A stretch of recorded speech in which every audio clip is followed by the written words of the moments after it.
안녕하십니까? 예, 반갑습니다. 날씨가 좀 춥죠? 괜찮으세요? 네, 그래요. 오늘 우리 이제 중개사법 시간이고요.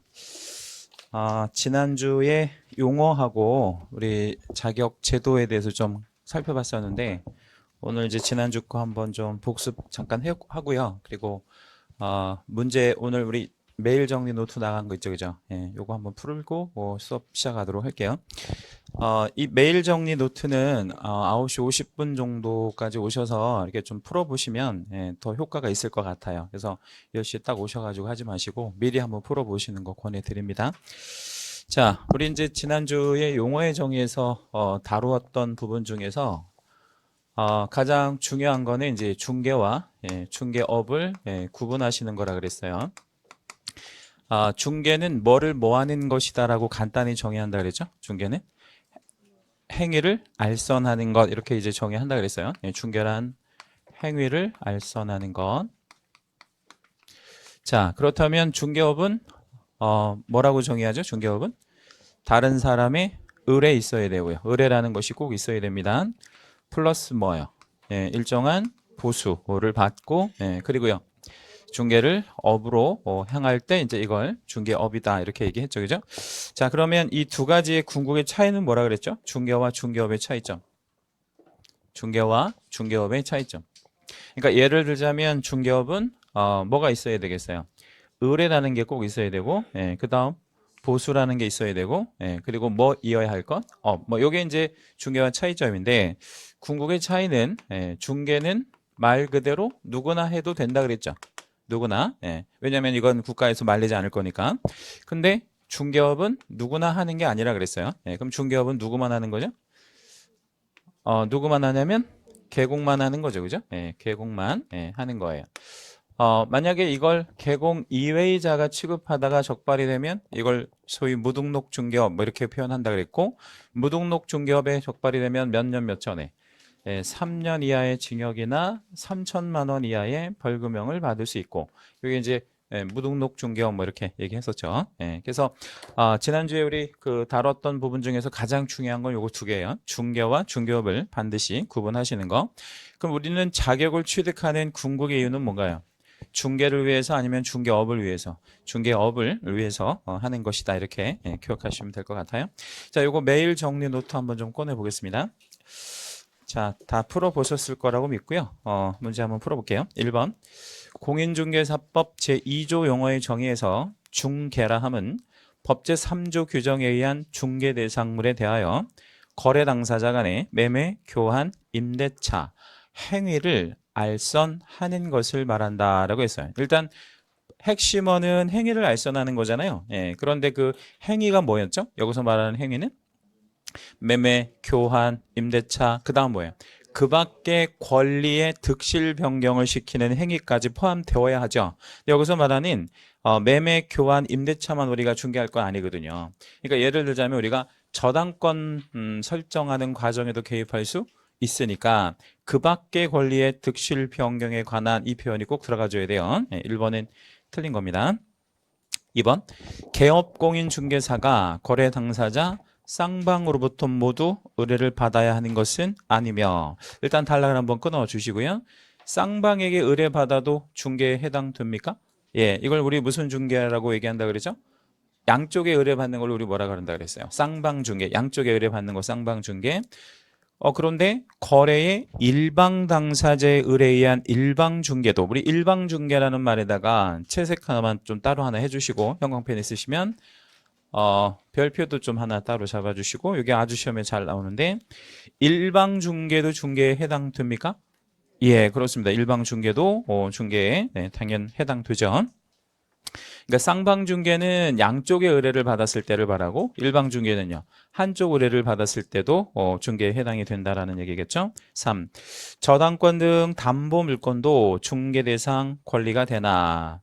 단락 한번 끊어 주시고요. 우리는 꼭 소유권에만 개입하라는 법은 없죠. 그럼 우리 무슨 권에도 개입할 여지가 있어요? 저당권 같은 권리에도 개입할 여지가 충분히 있습니다. 근데 그 저당권의 설정 계약이 금전 소비대차의 알선에 부수하여 뭐 이렇게 표현했는데 거기서 금전 소비대차라고 하는 표현에다가 우리 밑줄 한번 해주시고요. 금전 소비대차는 돈을 빌려주고 빌려받는 뭐 이런 경우를 얘기하는데 흔하게 생각하면 은행에서 뭐 받는 거라고 생각하시면 돼요. 대출. 그러니까 이제 금전 소비대차라는 말이 약간 좀 어려워서 그렇지 그냥 대출 받는 거죠. 저당권은 주로 언제 설정을 하게 됩니까? 대출 받을 때 설정하죠. 누가 저당권을 설정을 해요. 누가 저당권자가 되는 거죠? 은행에서요. 예, 그리고 이제 그거를 담보를 제공하는 사람이 이제 저당권 설정자가 되는 거고요. 그러면 이제 금전 소비대차라는 건 대출을 얘기하고 그 대출 알선에 부수하여. 그럼 우리는 대출도 알선할 수 있어요? 네, 네. 근데 정확히 말하면 대출을 알선하는 게 아니라 뭐가 설정될 수 있도록 알선하는 거예요. 저당권이 설정될 수 있도록 알선하는 거고, 이런 경우도 뭐에 해당이 된다라고 해야 돼. 중개에 해당된다라고 해야 되겠죠. 그죠? 네, 그래서 3번은 틀렸습니다. 아니다가 아니고 이다라고 하셔야 되겠죠. 그 앞부분 저당권 등 담보물권도 중개의 대상 권리까지 채색 쭉 해주시고 거기도 별표 아주 시험에 잘 나오는 표현이에요. 다시 말씀드리면 우리는 소유권에만 개입하라는 거 아니다라는 거. 4번 구분 건물이나 구분 건물이 무슨 말이죠? 구분 건물? 그러니까 우리가 이제 구분 건물이라는 말 많이 쓰잖아요. 그럼 건물이 뭐 됐다는 뜻이죠? 구분돼 있다라는 거죠. 그래서 이거 우리 같은 말로 뭐라고 표현할 수 있어요? 이걸 아파트라고 얘기할 수 있는데 이게 같은 말로 아파트라고 하면 안 되고 예를 들자면 아파트가 구분 건물이고요. 집합 건물이라 그랬죠. 그렇죠? 집합 건물. 이게 무슨 얘기냐면 아파트를 생각을 해보면 이게 이제 아파트라고 생각해봐요. 그럼 아파트 소유권은 어떤 단위로 이렇게 소유할 수 있어요? 이렇게 구분된 단위로 소유할 수 있잖아요. 이런 식으로 이렇게 단위로 이걸 무슨 건물을 구분 건물. 근데 이렇게 구분되어진 건물이 뭐 되어 있으니까 집합되어 있으니까 이걸 집합 건물이다 이렇게 얘기를 하죠. 그러면 우리가 이거 전체를 중개하는 것도 당연히 가능한데 이만큼 중개해도 되겠습니까? 예, 왜 소유권의 범위가 요만큼이니까 당연히 이제 중개할 수 있죠. 그래서 구분 건물의 일부도 중개 대상물에 해당되면 일부도 상관은 없어요. 미등기 건물도 중개해도 됩니까? 예, 그럼 미등기 건물 같은 경우에는 손님한테 뭐라고만 알려주면 되겠어요. 이 건물 미등기다 이렇게 알려주면 되겠죠. 그리고 무허가 건물도 우리 중개해도 되겠습니까? 예, 이거는 뭐라고 알려줘야 되겠어요? 손님한테 이거 무허가라서 뭐 좋다고 아니면 안 좋다고. 자, 이거 무허가니까 좋은 거야, 안 좋은 거야? 안 좋은 거죠. 근데 뭐가 안 좋으냐면 우리가 이걸 잘못 알고 있는 경우 되게 많아요. 무허가 건물은 나중에 허가 받으시면 됩니다. 이렇게 설명하면 또 안 돼. 그러니까 무허가라고 하는 거는 태생이 불법 건축물이잖아요. 그럼 무허가 건물이면 반드시 뭘 해야 돼요? 허가를 받는 게 아니에요. 그럼 무허가 건물이 반드시 아니 등기 말고 무허가니까 반드시 뭐 해야 돼? 허가 안 해준다니까. 이미 건물을 다 지었는데 어떤 관청이 그래 건물 짓느라고 고생했으니까 허가해줄게 이거 말이 안 되잖아요. 그럼 반드시 무허가 건물은 뭐 해야 돼? 철거해야 된다. 그래서 철거하셔야 됩니다라고 설명해주고 이제 중개하는 건 상관없다는 얘기죠. 왜냐하면 자 보세요. 뭐 예를 들자면 이런 토지가 하나 있는데 여기에 무허가 불법 건축물이 하나가 있어요. 예를 들자면 그런데 이걸 중개하려고 하는데 이걸 매수하는 사람이 뭐는 필요 없고 뭐만 필요한 경우도 있을 수 있어요. 그렇죠. 토지만 필요할 수도 있잖아요. 그러면 이거 그냥 나는 상관없어. 무허가라도 상관없어. 어차피 뭐 할 거니까.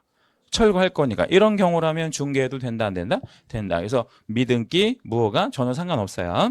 그래서 중개 대상물에 해당됩니다. 다만 알려는 줘야 돼. 이게 허가냐 무허가냐.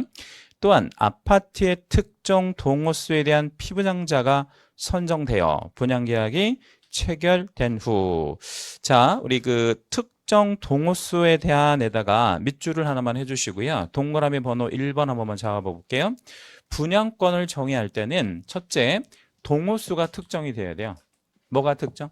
동호수. 그 다음에 쭉 넘어가다 보면 분양계약이 체결되어졌다 이런 말 나오죠. 거기다가 밑줄 2번. 그러니까 동호수가 특정이 되고 분양계약이 체결되어지는 상태. 이거를 세자로 분양권이라 그래요. 다시 분양권의 정의는 뭐라고 내리냐면 첫째 뭐예요?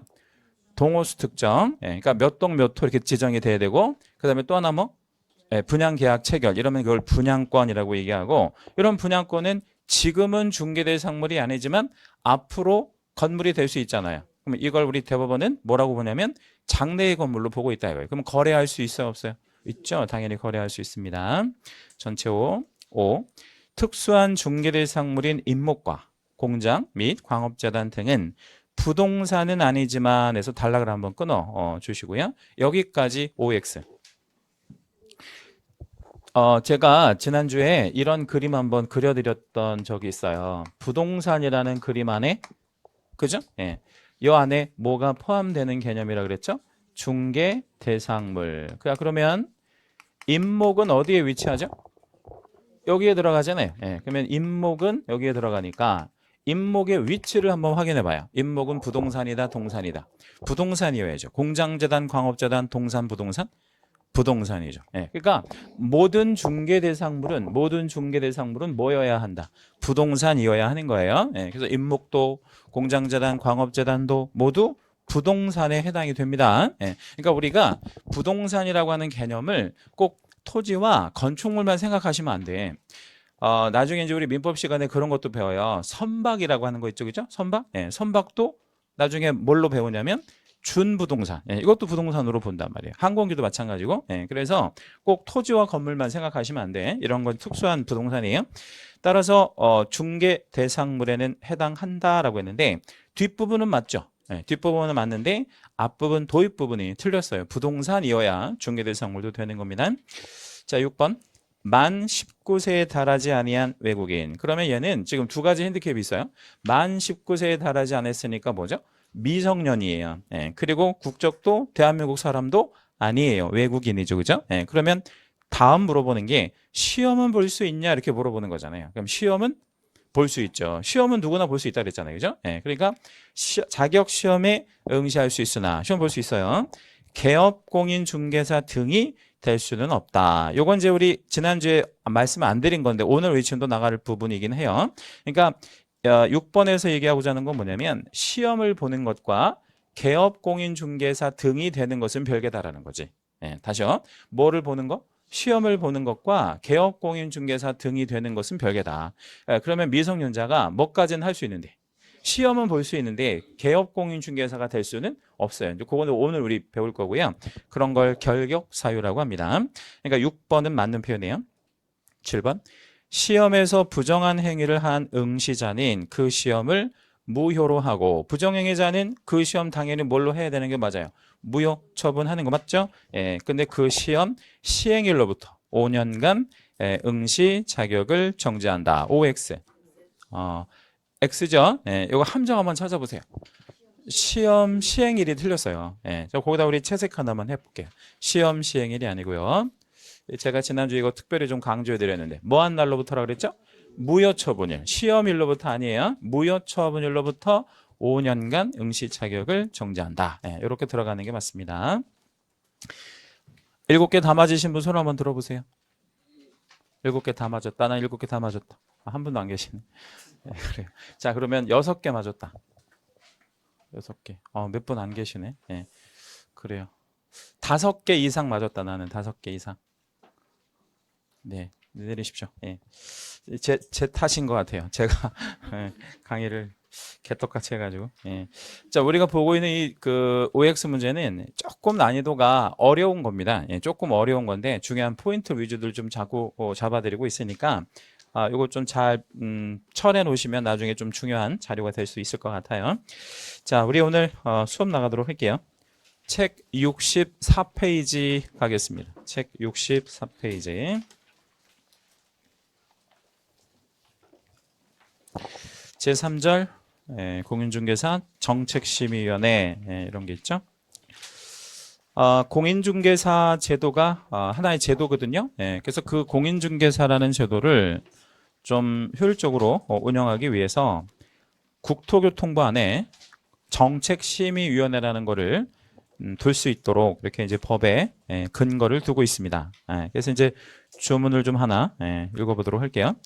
법 제2조 2 1항입니다. 공인중개사 업무에 관한 다음 각호의 사항을 심의하기 위하여 심의한다는 건 이제 토론한다는 거죠. 토론을 해서 의결까지 하는 것을 이제 심의라고 얘기하고, 국토교통부의 공인중개사 정책심의위원회를 둘 수 있다. 예, 이렇게 표현했죠. 거기다 우리 끝부분에다가 채색 한 번만 하시겠습니다. 정책심의위원회를 둘 수 있다.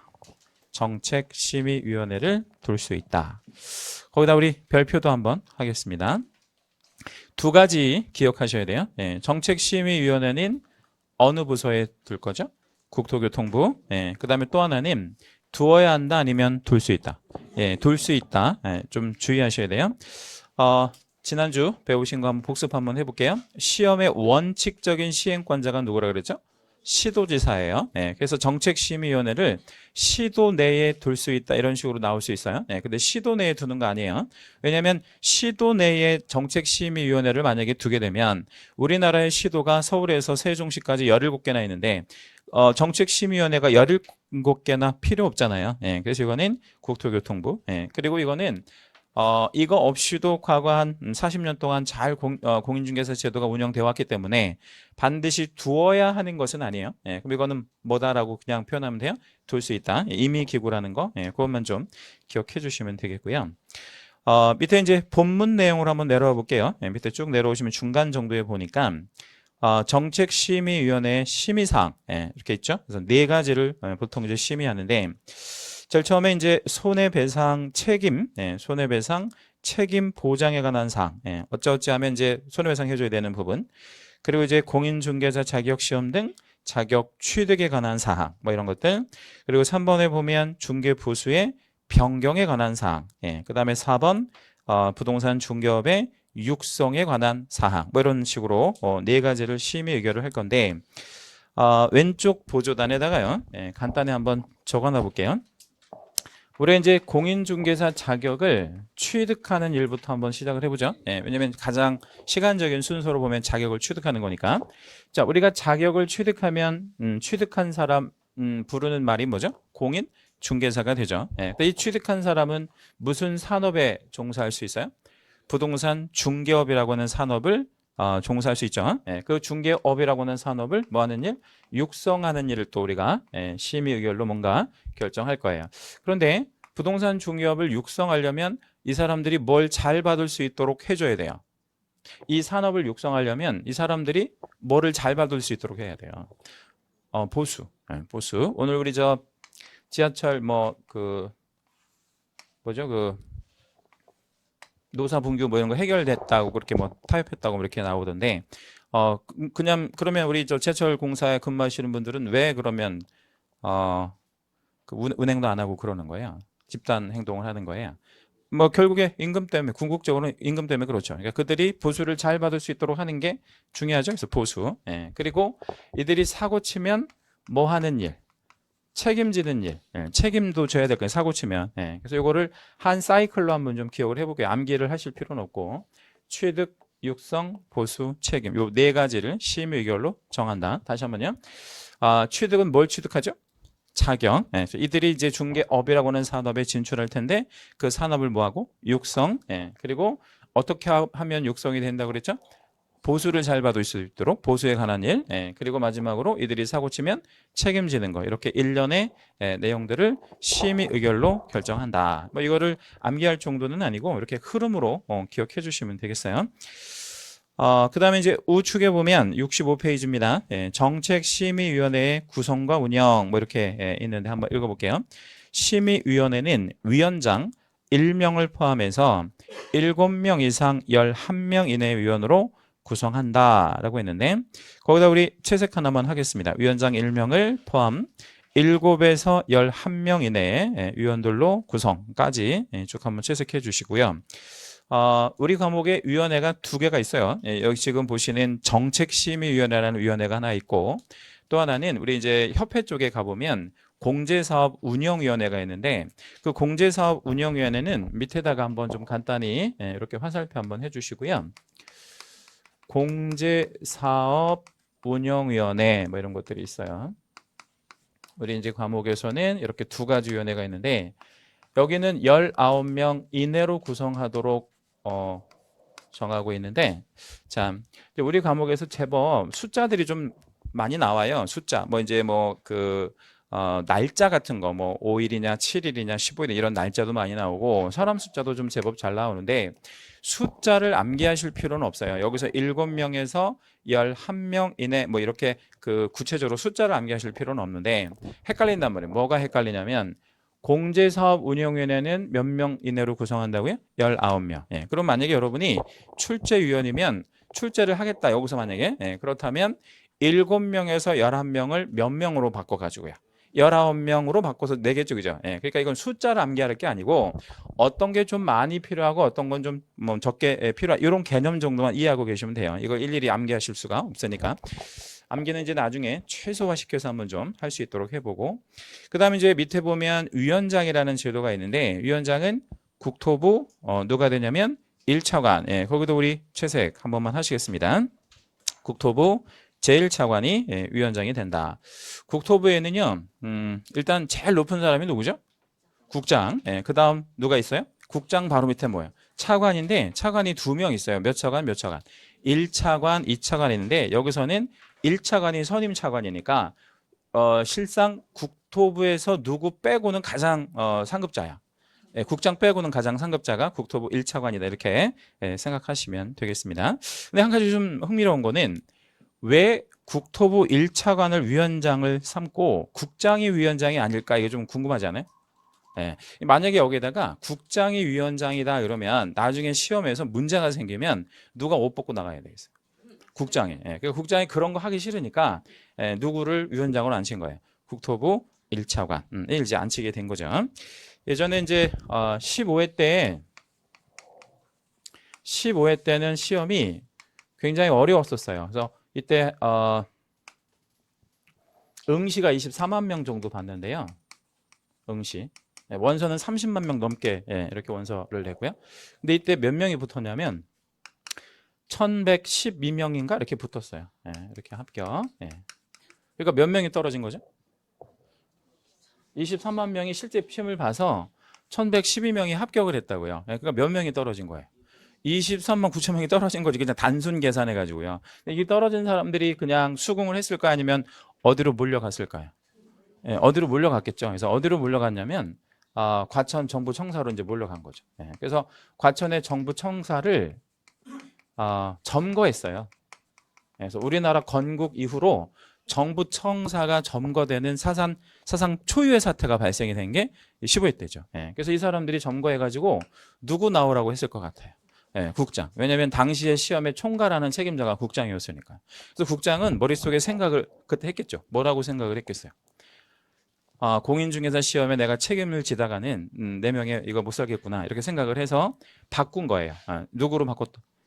차관으로. 그래서 공인중개사 정책심의위원회 위원장은 국장 아니에요. 그럼 누가 된다고요? 국토부 1차관이 당연직이 된다. 임기도 없는 거예요. 그냥 차관에 있는 동안만 위원장이다 이렇게 생각하시면 됩니다. 그리고 이제 위원 같은 경우에는 보면 1번 구성해 보니까 다음 어느 하나에 해당하는 사람 중에서 국장이 임명 또는 위촉한다 이렇게 표현했죠. 그러니까 사실 차관도 국장의 입김이 많이 좌우하고요. 또 위원 같은 경우에는 누가 직접 임명하거나 위촉한대. 국장이 임명 또는 위촉한다 그랬으니까 실질적인 권한은 사실상 누가 다 가지고 있는 거예요. 국장이 다 가지고 있는데 표면적으로는 이제 뭐 차관이나 뭐 이런 사람들이 책임을 지는 이런 구도로 되어 있다. 밑에 이제 그 박스는 굳이 안 보셔도 됩니다. 임기 쪽에 내려오시니까 위원회 임기는 몇 년으로 한다 이렇게 되어 있어요. 2년. 거기다 우리 채색 한번 해주시고 별표 한번 해주세요. 위원회 임기는 좀 중요하니까요. 위원회 임기는 2년으로 하는데 시험에 뭘 좀 당연히 물어볼 수 있냐면 위원장의 임기는 2년이다 이렇게 물어볼 수 있겠죠. 자, 그러면 위원장의 임기는 2년이다 OX X. 위원장은 임기직이 아니라 그랬어요. 위원장은 그냥 당연직입니다. 뭐에 있는 동안에? 차관에 있는 동안에 위원장인 거지 임기가 따로 보장되지는 않아요. 위원들만 임기가 2년으로 이렇게 이해해 주시면 되겠습니다. 뭐 이후 내용은 특별히 안 보셔도 되겠죠. 뒷장 넘기시고요. 4번에 위원장의 직무 시행령 제1조의 4 한번 읽어볼게요. 1항 위원장은 심의위원회를 대표하고 심의위원회 업무를 총괄한다. 2항 위원장이 부득이한 사유로 직무를 수행할 수 없을 때에는 위원장이 미리 지명한 위원이 직무를 대행한다라고 했거든요. 거기 2항 끝에다가 가로 하나만 열어주시고요. 보통 위원장이 어떤 사고가 있다 이걸 유고라고 하거든요. 위원장이 사고가 이제 있으면 유고 시에는 누가 그 일을 대신하는 게 일반적인 경우죠. 위원장이 만약에 사고 났어. 예, 그럼 누가 대신하는 게 일반적이죠? 부위원장. 예, 근데 여기 정책심의위원회는 무슨 제도가 없냐면 부위원장 제도가 없어요. 예, 부위원장은 없다. 요걸 하나 좀 적어주시고요. 얘가 좀 시험에 곧잘 나오는 편이에요. 정책심의위원회는 무슨 제도가 없다고요? 부위원장 제도가 없습니다. 그러면 위원장 요거 시에는 누가 그 일을 대신한다? 사전에 지명해 놓은 위원이 대신한다. 근데 요거 부위원장이 없다라는 거에서 우리가 자연스럽게 뭐를 또 유추해 볼 수 있냐면 아까 우리 과목에서 위원회가 2개가 있다 그랬죠. 무슨 위원회 있다 그랬어요? 공제사업운영위원회. 여기는 누가 또 있겠어요? 부위원장이 또 있어요. 그러니까 요거 이제 좀 출제를 잘 한다면 이렇게 헷갈리게 만드는 그런 문제들이 나올 수 있죠. 나중에 이제 요거 정책심의위원회하고 공제사업운영위원회는 2가지를 좀 비교해서 자료를 만들어 드리도록 할 겁니다. 지금은 그냥 그 큰 개념만, 큰 줄기만 잡고 가시면 되겠고요. 67페이지 오시면 위원회, 제척, 기피, 회피 뭐 이런 것들이 있는데 위원회 이제 그 들어가서 어떤 안건에 대해서 정해야 된다 뭐 이런 부분에 있을 때 뭐 예를 하나 좀 들어드린다면 공인중개사 자격 이제 시험에 대해서 뭔가 이렇게 정할 수 있잖아요. 그러니까 이게 자격 취득에 대해서 정한다는 거는 뭐에 대해서 정한다는 거예요? 시험 제도에 대해서 뭔가를 정한다는 얘기잖아요. 그런데 자, 공인중개사 정책심의위원회 숫자가 몇 명에서 몇 명 이내로 구성한다 그랬죠? 7에서 11명. 근데 만약에 7명으로 구성했다고 치죠. 7명. 근데 7명으로 구성을 했는데 7명 전원이 공인중개사다라고 한다면 자, 7명 전원이 공인중개사다라고 한다면 이들은 시험 제도를 어떻게 결정할 가능성이 매우 높을까요? 어렵게 그 다음 또 매년 시험 보지 않고 시험 몇 년에 한 번? 2년도 아니고 뭐 한 10년에 한 번. 그리고 시험 되게 어렵게. 그리고 절대평가, 상대평가 중에서 무슨 평가? 상대평가. 그리고 1차에다가 뭐 넣어버려? 영어 이런 거. 영어 이런 거. 그렇게 늘려고 하지 않겠어 이들이? 그러니까 공인중개사 정책심의위원회는 공인중개사들은 절대 못 들어가요. 다시요. 공인중개사 정책심의위원회는 당연히 누구는 못 들어간다? 공인중개사들은 못 들어간다고. 왜 못 들어가겠어요? 이해관계가 있으니까. 그래서 이게 제척, 기피, 회피라는 거는 뭔가 이해관계 있는 사람들은 못 들어간다 이렇게 생각하시면 돼요. 머릿속에. 그러지 않겠어요? 반대로 얘기하면 뭐 자기 와이프가 이제 시험 준비를 하는데 자기가 정책심의위원회 위원이에요. 그럼 또 그 해 시험 또 어떻게 하자라고 또 주장할 수 있겠어요. 굉장히 쉽게 하자. 뭐 이렇게 주장할 수 있잖아요. 그러니까 여러 가지 그 이해관계가 있는 사람들은 못 들어간다. 그런 걸 제척, 기피, 회피 뭐 이런 식으로 표현한다는 것까지만 기억하시면 되겠습니다. 자, 이제 69페이지 쪽으로 오시고요. 제4절 개업공인중개사 등의 교육제도 뭐 이렇게 있는데 일단 제목에 개업공인중개사 등이라는 표현이 있죠. 그죠? 개업공인중개사 등까지 연결해서 밑줄을 한 번만 좀 치겠습니다. 개업공인중개사 등까지 연결 밑줄. 이거 지난주 배우신 건데 복습 한번 해보는 거예요. 개업공인중개사 등이라고 한다면 누가 다 들어가는 개념이죠. 일단 개공 들어가죠. 그 다음 소공 들어갑니다. 그리고요 중개보조원도 들어가죠. 중개보조원도 들어가고 그 다음에 우리 법인에서 직급이 높은 사람들을 부르는 말이 있다 그랬죠. 사원 또는 임원들도 다 들어가는 개념이죠.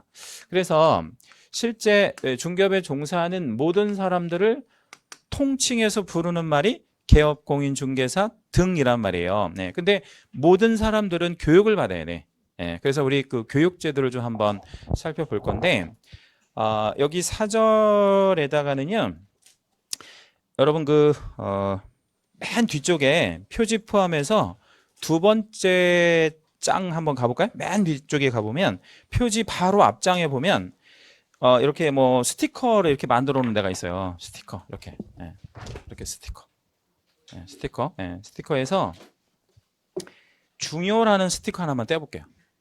중요라는 스티커 하나만 좀 떼보겠습니다. 그냥 과감하게 떼세요. 떼가지고 그 사절에다가 한번 붙여주세요. 사절에다가 하나 붙이겠습니다. 중요에다가.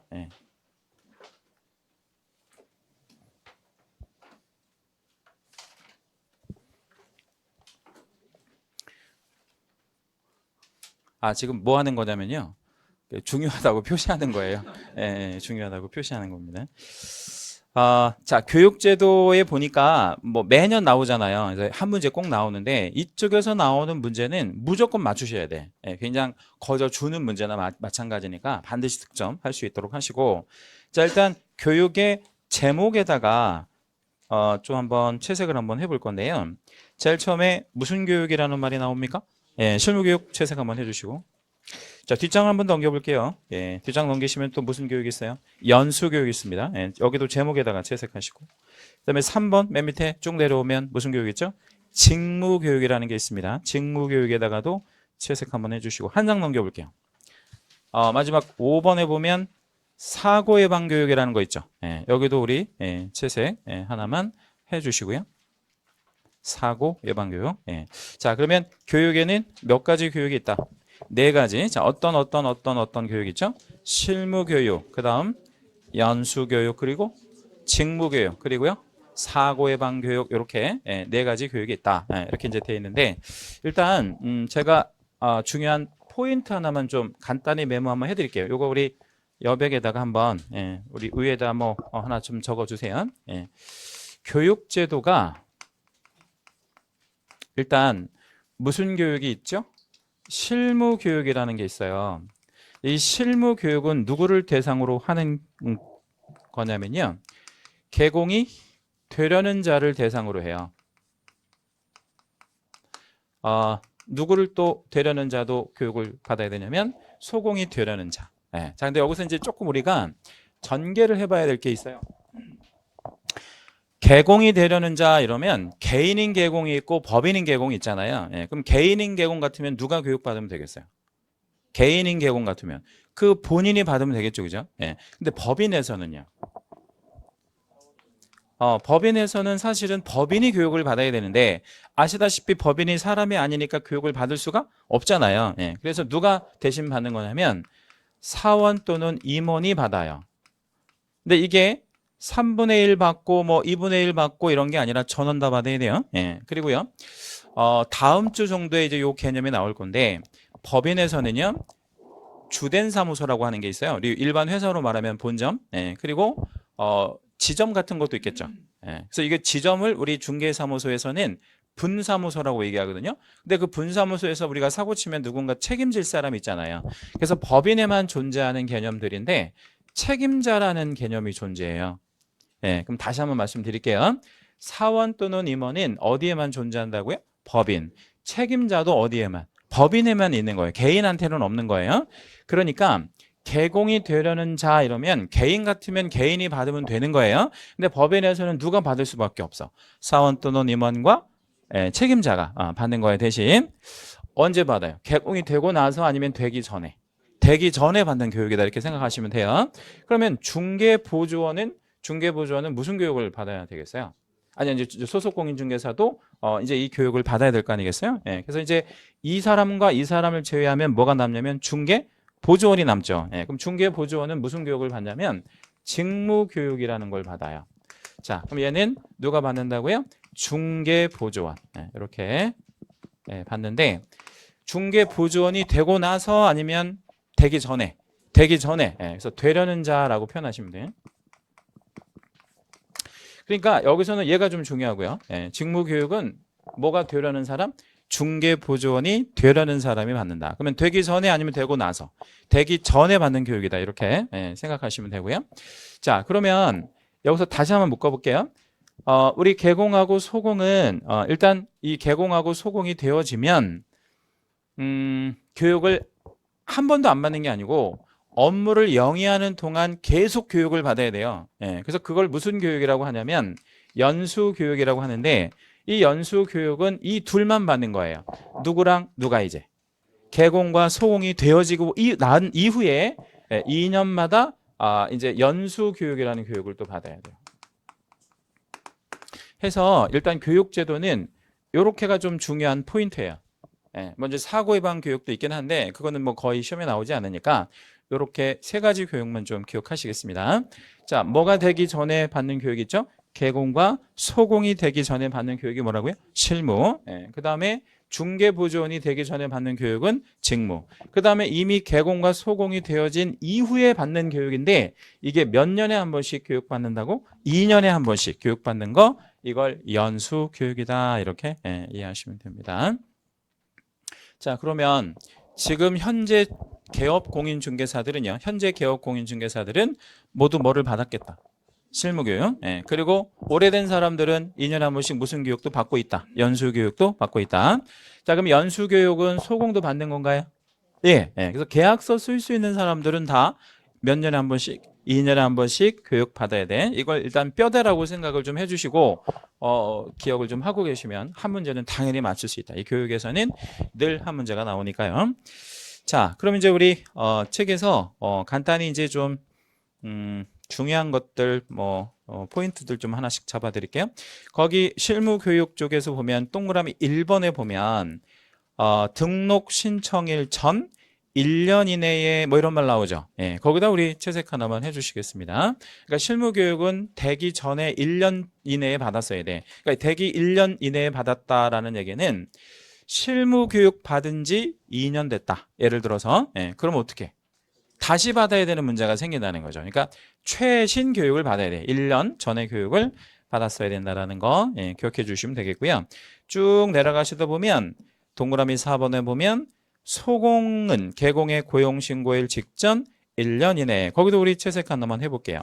그러니까 개공을 기준하면 등록 신청일 전 1년 안에 받았어야 되고 소공을 기준하면 고용신고라는 걸 또 해야 되거든요. 근데 그 고용신고일 직전 1년 이내에 실무교육을 받았어야 된다라는 거죠. 그러니까 둘 다 최신 교육을 받았어야 된다는 거예요. 여러 번 받을 수도 있어요. 왜냐하면 3년 전에 받았는데 3년 후에 등록을 신청한다. 그럼 다시 받아야 되잖아요.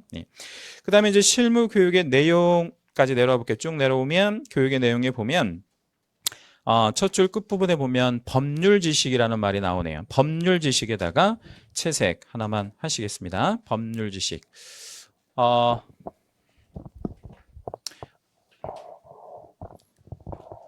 한 6개월 정도 공부해 가지고요. 합격하시는 경우도 있죠. 6개월 정도 공부해서 공인중개사 자격시험에 합격하는 경우도 덜어 있어요. 근데 이분들은 현업에 나가면 사고를 많이 치거든요. 왜 사고를 많이 칠 것 같아요? 잘 몰라서요. 그냥 단순히 애워가지고 합격이 된 거니까. 그런데 한 5년 정도 하신 분들은 사고를 잘 안 쳐요. 사고 거의 안 친다고요. 왜 사고 안 칠까요?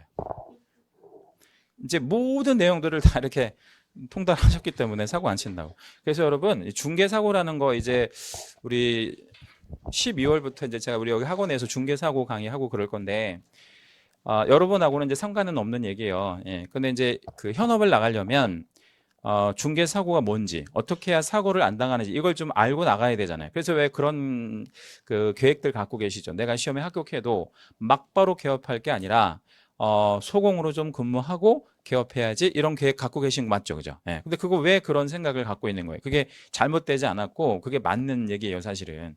근데 왜 그렇게 해야 되냐면 내가 나중에 현업으로 나가게 되면 뭐 칠 확률이 아주 많아요. 사고 칠 확률이 많죠. 그래서 한 번 사고 쳐가지고 막 몇 억씩 물어준다고 생각해봐. 이게 되게 심각한 문제가 되니까.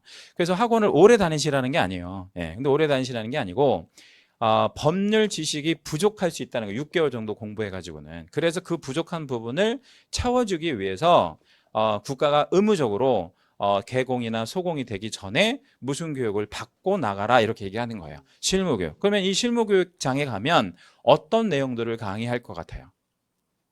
그러니까 실무 교육의 내용의 거의 한 90%는 중개 사고에 대해서 소개한다고. 이렇게 하면 사고 칩니다. 뭐 이렇게 계약서 쓰셔서는 안 됩니다. 뭐 이런 것들. 그런 거에 대해서 강의하는 게 바로 이 실무 교육이다 생각하시면 돼. 다시 실무 교육은 무슨 지식을 우리 함양한다고요? 법률 지식. 그게 이제 바로 중개 사고랑 관련된 일들을 하는 거죠. 그 다음에 이제 한 장 넘겨볼게요. 연수 교육은 시점을 잘 생각하세요. 뭐가 되어진 이후에 받는 교육이에요? 개공과 소공이 되어진 이후에 받잖아요. 그러니까 거기 1번, 동그라미 1번 두 번째 줄에 보면 몇 년마다 이런 말 나와요. 2년마다에다가 채색 한번 해주시고, 그게 이제 얘는 포인트가 되는 거죠. 우리나라는 법이랑 제도가 자주 바뀌는 나라이다, 아니면 잘 안 바뀌는 나라이다. 자주 바뀌어요. 굉장히 자주 바뀝니다. 그러다 보니까 그 바뀐 내용에 대해서 우리가 충분히 알고 있어야 되고요. 그걸 몇 년에 한 번씩 교육하겠다는 거야. 2년에 한 번씩. 자, 그러면 그 쭉 내려오시다 보면 교육의 내용 쪽에 보니까 이런 말이 나와요. 부동산 중개 관련 법 제도의 무슨 사항?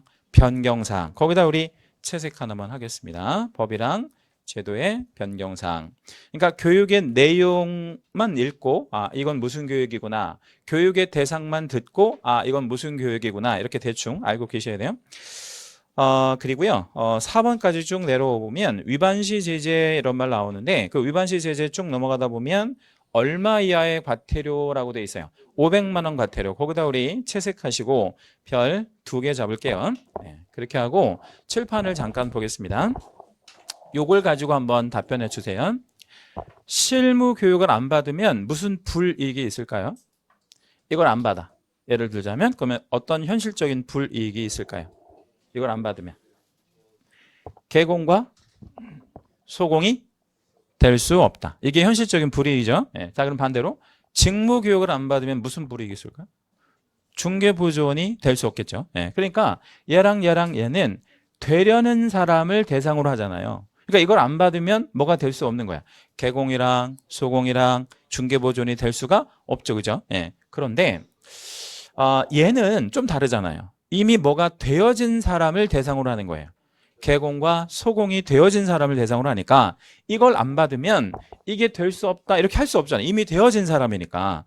해서 요 연수 교육은 제재를 현실적으로 규정해야 돼. 근데 그 제재가 얼마 이하의 과태료래요. 500 이하. 그래서 500만 원 이하의 과태료는 연수 교육에만 있는데 이게 굉장히 중요해요. 잘 기억하고 계셔야 돼. 다시 실무 교육을 안 받아서 과태료 없단 말이에요. 이거는 자기가 원해서 받는 거니까 안 받으면 이걸 될 수가 없는 거지. 그죠? 그런데 연수 교육은 안 받았다 이러면 얼마 과태료? 500만 원 이하의 과태료를 부과하겠다 이렇게 생각하시면 돼요. 그럼 질문 하나 드릴게요. 500만 원 과태료면 느낌적으로 봤을 때 좀 센 거예요? 아니면 뭐 적당한 것 같아요? 아니면 약한 것 같아요? 좀 세지 않아요? 교육 안 받았다고 500만 원 내라고 너무 좀 센 것 같죠? 그럼 우리가 생각할 때 얼마 정도가 좀 적당할 것 같아요? 제가 이제 생각할 때 한 10만 원 정도가 적당하거나 뭐 이렇게 할 것 같은데 만약에 여기다가 10만 원 이하의 과태료를 부과하겠다 이렇게 써놓으면 규정해 놓으면 다들 어떻게 하겠어? 다 그냥 10만 원 내고 말겠죠. 그래서 이게 의외로 세게 돼 있다. 느낌을 갖고 가시라고. 자, 연수 교육을 안 받으면 얼마 과태료? 500 과태료. 그렇게 기억하시면 됩니다. 자, 이제 맨 밑에 직무교육 있는데 직무교육은 중개보조원이 되려는 사람을 대상으로 하는 교육이라고 그랬죠. 그죠? 교육의 내용 쪽 한번 봐볼게요. 71페이지 위에서 한 10번째 줄 정도 되네요. 중개보조원의 직무 수행에 필요한 무슨 윤리? 직업윤리. 거기 직업윤리에다가 채색 하나 하겠습니다. 그러니까 직업윤리라는 건 뭐 그런 거죠. 이게 이제 전문 직업이잖아요. 근데 여기에 종사하는 사람들이 뭐 예를 들자면 의뢰인의 손님의 물건을 이제 관리할 수도 있고 뭐 그런데 어떤 뭐 그 돈이나 뭐 이런 거. 근데 그걸 내 것처럼 관리해야 되지 않겠어요? 그런 윤리에 대해서 교육하는 게 소위 직무 교육이구나 이렇게 생각하시면 돼요. 그럼 다시 한번 정리할게요. 실무 교육에서 핵심어는 뭐였죠? 법률 지식. 연수 교육에서 핵심어는 뭐였어요?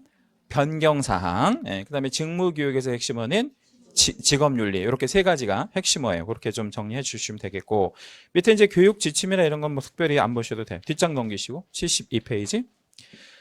사고 예방 교육이라고 하는 것이 있는데 이 사고 예방 교육은 그닥 중요한 교육은 아니에요. 실제 시행되는 교육이 아니라서요. 이건 왜 시행되지 않는 교육이다 이렇게 말씀드리냐면 법제 34조의 제2항인데 한번 읽어볼게요. 국장, 시도지사 및 등록관청은 필요하다고 인정하면 대통령령이 정하는 바에 따라 개업공인중개사 등의 부동산 거래 사고 예방을 위한 교육을 실시할 수 있다 이렇게 돼 있죠. 그러니까 사고 예방 교육을 실시할 수 있다 이 얘기는 안 해도 되는 건가요? 예, 안 해도 되는 교육이다라는 거죠. 그럼 우리가 조금 전에 보셨던 이 교육 제도가 지금 세 가지 있잖아요. 직무, 실무 직무, 그리고 연수. 요 교육 제도는 무슨 교육에 들어가냐면 공통적으로 의무 교육에 들어간다고요. 예, 그래서 시험에는 주로 이 의무 교육을 내는 거지. 꼭 받아야 되는 거. 반대로 사고 예방 교육은 의무 교육이다 아니다? 아니라는 거예요. 임의 교육이라는 거야. 그러면 내가 이거는 시행할 수도 있는 것이고 관청 입장에서 보면 받는 사람 입장에서 봤을 때도 받을 수도 있고 안 받을 수도 있는 거니까 이건 꼭 받아야 되는 그런 교육은 아니다라고 기억하시면 되겠고요. 하나만 기억하겠습니다. 제목 사고 예방 교육이라고 되어 있는데 옆에다가 땡땡 하나만 해주시고요. 얘는 누구를 대상으로 하는 교육이냐? 이것만 기억할게요. 사고는 아무나 칠 수 있죠. 예, 그래서 이건 누구를 대상으로 하는 교육이다? 개업, 공인중개사 등. 예, 그러니까 모든 사람들이 다 사고를 칠 수 있으니까 사고 예방 교육은 말 그대로 개업, 공인중개사 등을 대상으로 하는 교육이다. 거듭 말씀드리지만 얘는 안 받아도 되는 교육이라 그랬죠. 예, 그래서 이거는 제재라는 건 따로 없는 거예요. 예, 불이익도 없고. 다만 3번 정도 내려가다 보면 교육비의 지원 뭐 이런 말 나오죠. 예, 이건 임의 교육이다 보니까 오히려 이 교육을 받으면 국가나 지자체나 이런 데서 보면 좋은 거야, 안 좋은 거예요? 그러니까 예를 들어서 국가적인 측면으로 봤을 때 우리나라에 한 10만 명, 그러니까 9만 명 정도 넘는 계공이 있는데 이들이 사고 예방 교육을 1년에 한 번씩 자발적으로 받는 거야. 그럼 사고를 안 쳐. 그럼 국가 입장에서 보면 좋아, 안 좋아? 좋죠. 그리고 관내 지자체의 장의 입장에서 보면 동작구청장이 보니까 동작구 관내 계공들은 중개 사고를 하나도 안 치는 거야. 그러면 동작구청 입장에서 보면 좋은 거잖아요. 그러니까 이 교육비를 일부 지원하는 그런 제도가 있어요. 그래서 그 개념 정도만 알고 계시면 될 것 같아요. 그럼 마지막으로 한번 정리하고 좀 쉬었다 할게요. 교육제도가 실무, 직무, 연수 교육이 있는데 이 세 개는 꼭 받아야 되는 교육이고 사고 예방 교육은 받을 수 있는 교육이다. 그래서 교육비를 지원하는 교육은 무슨 교육밖에 없다? 사고 예방 교육밖에 없다. 나머지는 제재가 있거나 아니면 불이익이 있다. 이렇게 정리해 주시면 되겠습니다. 자, 이제 좀 쉬었다가 다음 시간에 3장 넘어가도록 하겠습니다.